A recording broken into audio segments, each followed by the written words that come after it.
On the front lines, the West is erupting in flames. Tonight, multiple states declaring an emergency. How the fire's getting out of control. In Utah, 305 wildfires already this season. It's big. We need help.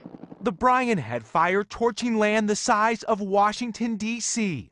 Glenn Suter evacuated, the veteran carrying out his precious American flag. So it means a lot to me.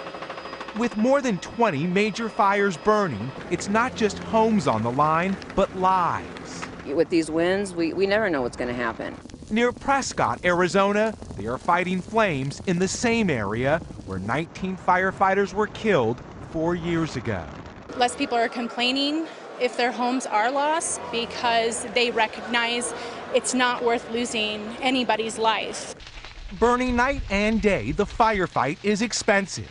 Each retardant drop from this DC-10 super tanker cost $27,000. In Burbank, California, flames nearly reached million-dollar homes. 105 firefighters jumping into battle within minutes. Firefighters would rather spend $1 million responding to a blaze than tens of millions of dollars after it gets out of control.